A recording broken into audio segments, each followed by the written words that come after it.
নমস্কার, আমি অভি ঘোষাল। আজকে আপনাদের কাছে এমন একজন মানুষের কথা বলবো যাকে আপনারা চেনেন বা জানেন বা শুনেছেন অন্য নামে। আসলে একজন মানুষকে চিনতে, জানতে, বুঝতে গেলে সেই মানুষটির পাশে আরও অন্যান্য কী ধরনের মানুষ রয়েছেন, অথবা সেই মানুষটি কি কি ধরনের কাজ করেছেন, এইটা জানা থাকলে মানুষটিকে চিনতে, জানতে, বুঝতে সুবিধে হয়, সম্যক একটা ধারণা তৈরি করা যায়। রাজ্জুর কথা বলছি। 1978 সালের 15ই অক্টোবর রাজ্জুর লেখা একটি নাটক অভিনীত হচ্ছে তিমারপুরের তখনকার সত্যবতী কলেজে একটা সাহিত্য সম্মেলনে। সেই প্রথম অভিনয়ের পরে আরও 3টি অভিনয় হয়েছে, অর্থাৎ 4খানা অভিনয় হয়ে গেল।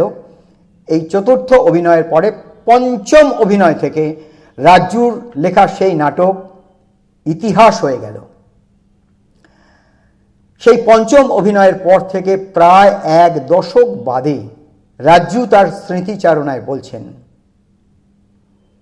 কি বলছেন? দিল্লির তালকাটরা স্টেডিয়ামে 1978-এর নভেম্বরে ট্রেড ইউনিয়ন সংগঠনগুলোর একটা অধিবেশন হচ্ছিল। সেই অধিবেশনে রাজ্জু সহ রাজ্জুর টিম সকালবেলায় পৌঁছে গেছে।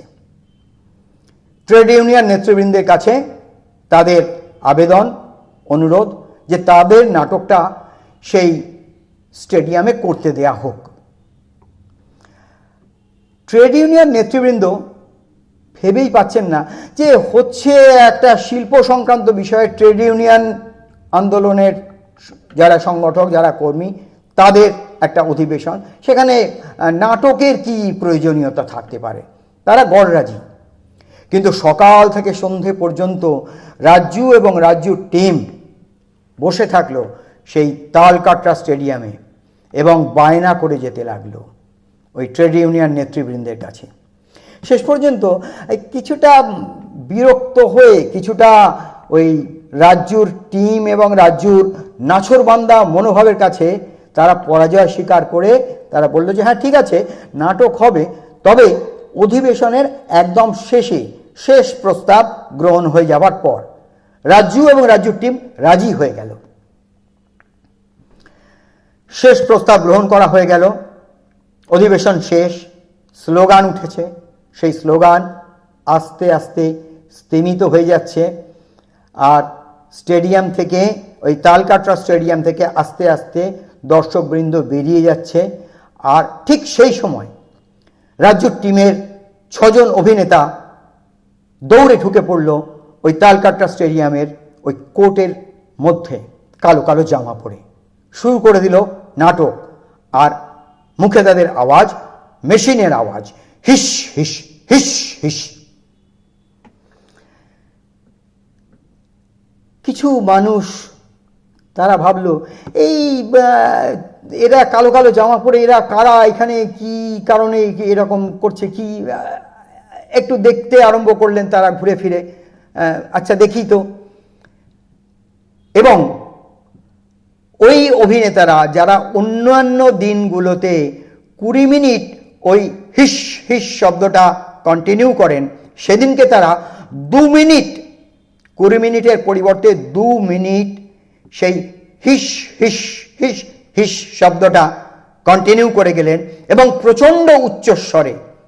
কারণ অভিনেতাদের থেকে অন্তত দর্শকদের ন্যূনতম দূরত্ব ছিল প্রায় 60 ফুট। ফলে ওই উচ্চস্বরে ওই আওয়াজের জন্য তারা বেশ ক্লান্ত হয়ে পড়লেন।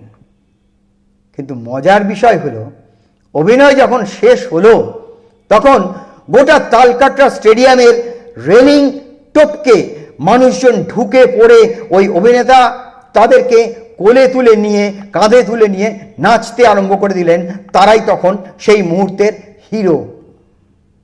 কেউ কেউ সিগারেটের প্যাকেট বার করে অভিনেতাদের অটোগ্রাফ নিয়ে ফেললেন। আর ট্রেড ইউনিয়ন নেতৃবৃন্দ পরের দিন বোট ক্লাব ময়দানে ওই ট্রেড ইউনিয়ন সংগঠনগুলোর যে সমাবেশের ডাক দিয়েছিলেন সেই সমাবেশে এই অভিনয়টা করতে বললেন। ব্যাস, পরের দিন আবার সেখানে অভিনয় হলো এবং মানুষে মানুষে ছয়লাভ। ফলে নাটক বোধহয় ভালো করে দৃষ্টিগোচর হয়নি, কিন্তু শোনা গেছে। আর তার ফলস্বরূপ তার পরদিন থেকে সেই নাটকের অসংখ্য শোয়ের কল আসতে লাগলো, একের পর এক, প্রতিদিন বা দিনের পর দিন, এবং তারা মেশিনের শো করে যেতে আরম্ভ করলো সেই রাজ্জুর লেখা নাটকের। রাজ্জু ছোটবেলার নাম, জানেন আপনারা, বুঝতেও পেরে গেছেন এতক্ষণে নিশ্চয়ই। সাবদার হাসমি, হ্যাঁ, সাবদার মানে জাগা, জেগে থাকা, জাগানো। ভারতীয় গণনাট্য সংঘের পশ্চিমবঙ্গের 17তম সম্মেলন আগামী 14, 15, 16ই নভেম্বর সল্টলেকের EZCC-তে অনুষ্ঠিত হতে চলেছে। সেই সম্মেলনের প্রাক মুহূর্তে আমরা নাট্য ব্যক্তিত্ব সাবদার হাসমিকে স্মরণ করলাম এবং আপনাদের কাছে আবেদন, যাদের ভালো লাগবে এই ভিডিওটি তারা লাইক, কমেন্ট এবং শেয়ার করে এই ভিডিওটিকে ছড়িয়ে দিন এবং সক্রিয় সহযোগিতা এবং সমর্থন দিন এই সুস্থ সংস্কৃতির আন্দোলনের জন্যে। এইটাই আমাদের আবেদন আপনাদের কাছে।